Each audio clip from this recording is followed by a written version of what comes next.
Bonjour et bienvenue dans ce nouvel épisode de notre podcast. Aujourd'hui, je vais vous parler d'une technique qui m'a beaucoup apporté dans l'amélioration de ma vie, de mon quotidien, de mon développement personnel.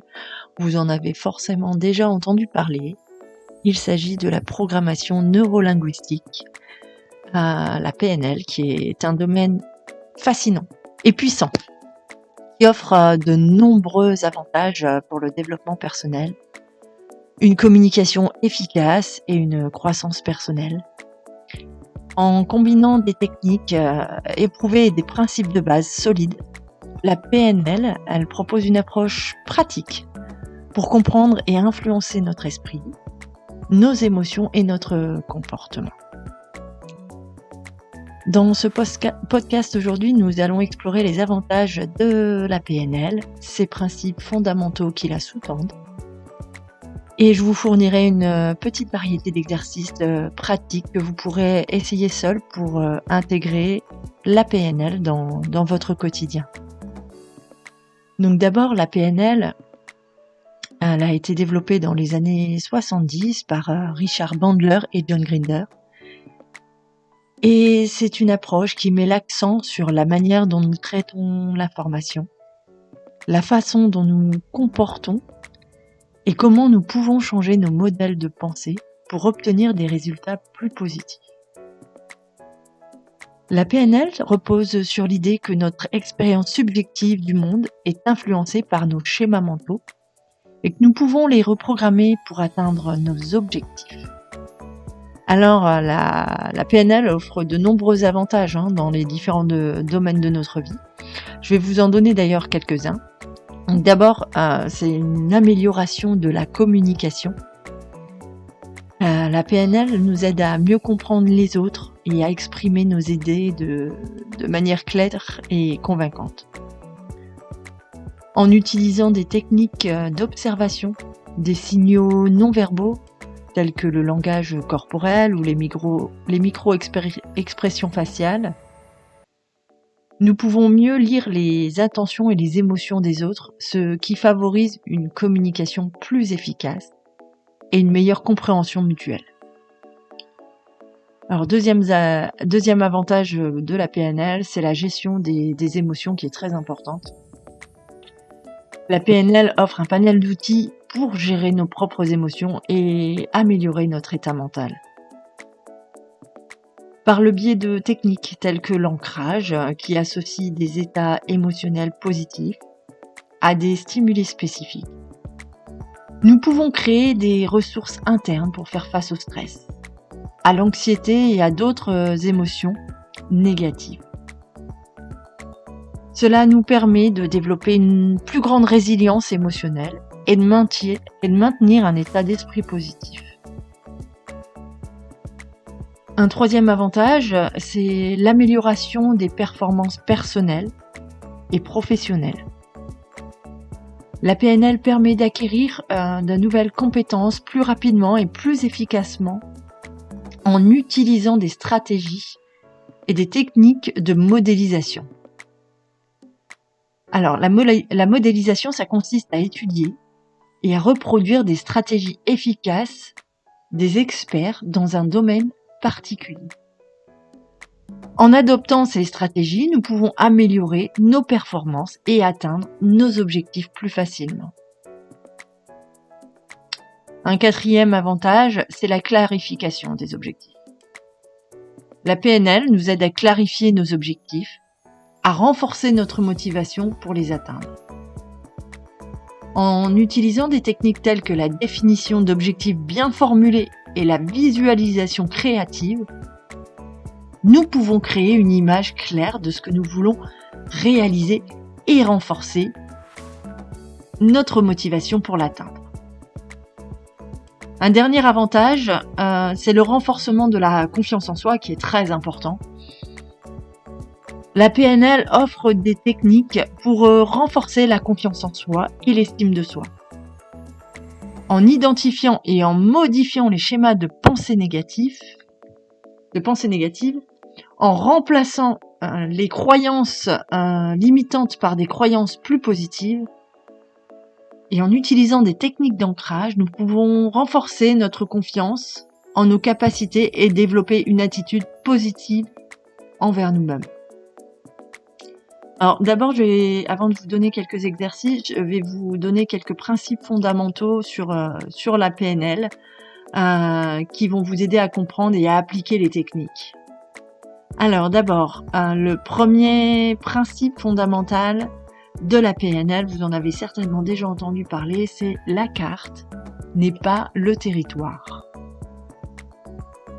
Ce principe nous rappelle que notre perception du monde est subjective et filtrée par nos croyances, nos valeurs et nos expériences. Chacun d'entre nous a une carte mentale unique du monde. Et il est important de reconnaître que notre perception peut différer de celle des autres. En comprenant cela, nous pouvons être plus ouverts à d'autres perspectives et être plus flexibles dans notre façon de penser et de réagir. Le deuxième principe fondamental, c'est le calibrage. Qu'est-ce que le calibrage ? C'est la capacité à observer et à interpréter les signaux non-verbaux émis par les autres, tels que le langage corporel, la voix et les expressions faciales. Le calibrage nous permet de détecter des changements subtils dans le comportement d'une personne et de comprendre ses états émotionnels et ses motivations. En étant calibrés, nous pouvons ajuster notre communication en fonction des réactions et des besoins de notre interlocuteur. Le troisième principe fondamental, c'est la flexibilité comportementale. Alors, c'est un principe central de la PNL.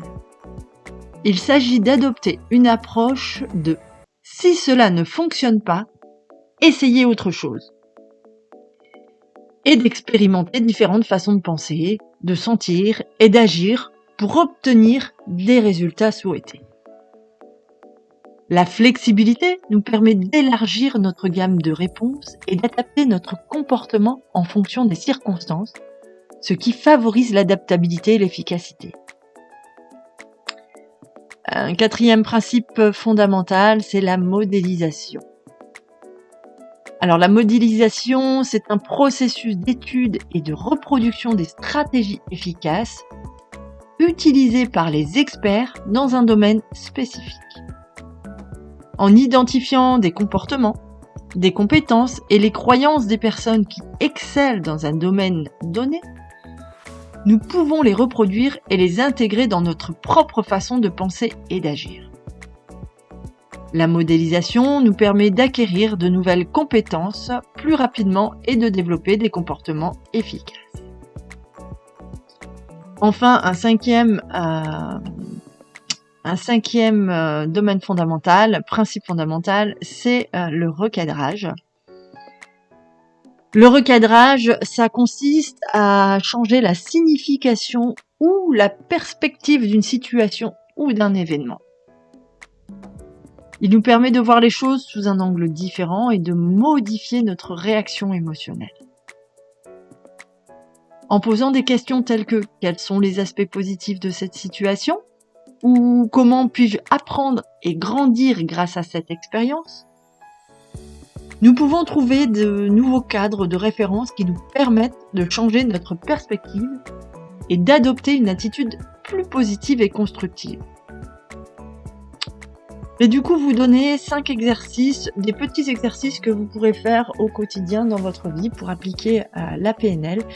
Essayez vous aussi d'améliorer votre quotidien ou de devenir la meilleure personne que vous souhaitez devenir et atteindre bien évidemment les objectifs que vous tentez de vous fixer chaque année en début d'année et que voilà, en fin d'année à chaque fois on remet pour l'année suivante.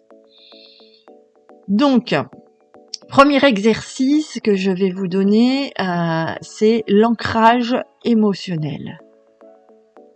Alors, l'ancrage émotionnel, qu'est-ce que c'est ? Il faut d'abord commencer par identifier un état émotionnel positif que vous souhaitez pouvoir retrouver facilement, comme un état de confiance, de joie ou de motivation. Une fois que vous avez identifié cet état émotionnel, et vous choisissez un geste ou un mot spécifique que vous pourrez associer à cet état. Ensuite, fermez les yeux. Prenez quelques instants pour visualiser l'état émotionnel désiré. Une fois que vous avez atteint l'état émotionnel, reproduisez le geste ou prononcez le mot que vous avez choisi. Répétez cet exercice plusieurs fois, quotidiennement, pour ancrer cet état émotionnel. Et à chaque fois que vous en aurez besoin, il vous suffira de reproduire ce geste ou de reprononcer ce mot pour retrouver cet état que vous aurez ancré en vous. Deuxième exercice, le miroir et la synchronisation. Pour optimiser les relations avec les autres, choisissez d'abord une personne dans votre vie quotidienne, que ce soit un ami, un membre de votre famille ou un collègue, quelqu'un avec qui vous échangez régulièrement. Et lors d'un échange que vous allez avoir avec lui, observez attentivement son langage corporel, son ton de voix et sa respiration. Ensuite, dans l'échange, vous allez imiter subtilement ses comportements, son langage corporel, son ton de voix et sa respiration. Ceci pour établir une meilleure connexion et une meilleure compréhension mutuelle dans l'échange. Vous allez voir, pratiquer au quotidien, vous allez avoir des échanges beaucoup plus fluides avec les autres. Un troisième exercice qui est le recadrage. Alors, le recadrage, vous allez d'abord identifier une situation dans votre vie qui vous cause du stress ou de l'inconfort ou des pensées négatives. Vous allez prendre un peu de recul et essayer de la voir sous un angle différent. Posez-vous les questions suivantes.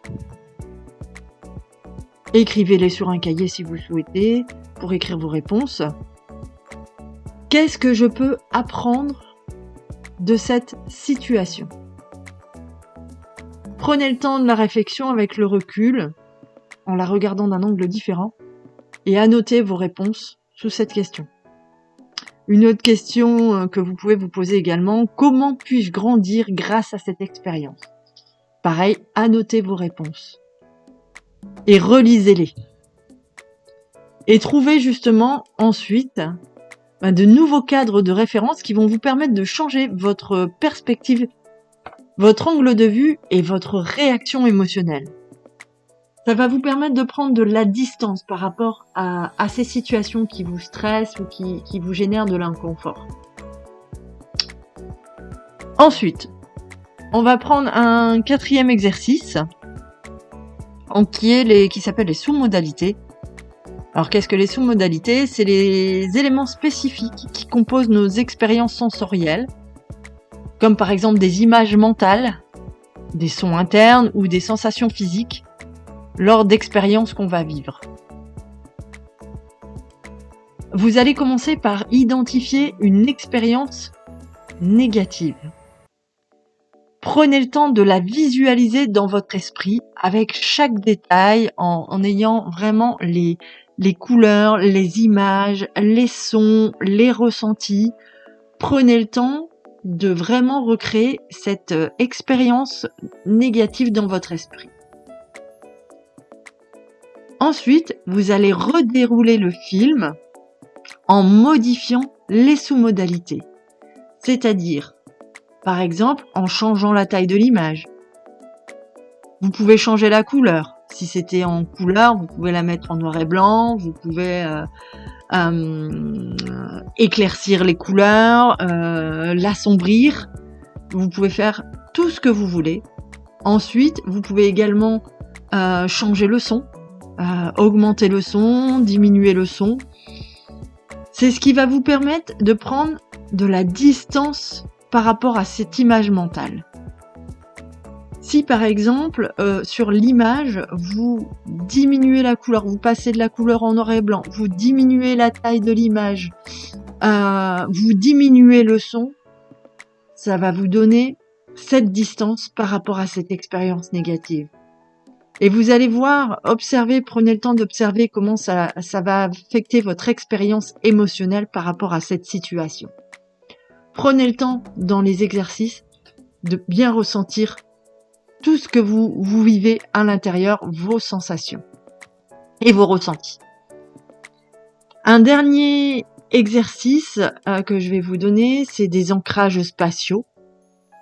Alors, il suffit d'identifier d'abord un endroit calme et paisible où vous vous sentez en sécurité et détendu. Ensuite, vous allez associer cet endroit à un geste ou à une position physique spécifique. C'est-à-dire, par exemple, un croisement de bras, un croisement de jambes.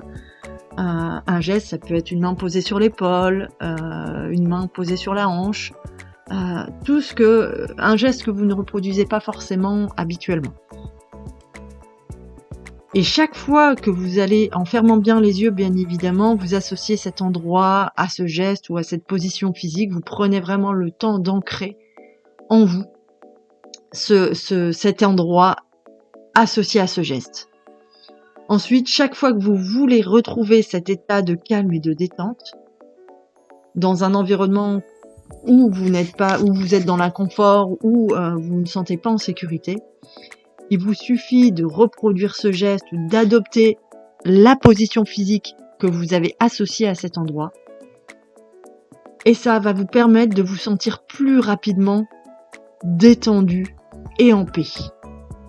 Voilà, j'espère que ces 5 exercices vont vous permettre d'améliorer votre quotidien. Pour moi, la PNL, ça offre de nombreux avantages pour le développement personnel, la communication efficace et la croissance personnelle. Et en comprenant et en appliquant les principes fondamentaux de la PNL, ainsi qu'en pratiquant ces exercices détaillés que je viens de vous donner, vous pourrez améliorer votre communication, gérer vos émotions, améliorer vos performances et atteindre vos objectifs plus efficacement.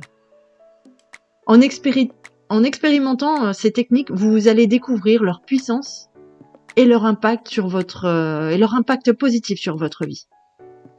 Voilà, c'est tout pour moi aujourd'hui sur le sujet de la PNL. Je reste à votre écoute pour les sujets qui peuvent vous intéresser à l'avenir. Merci. Merci pour votre écoute.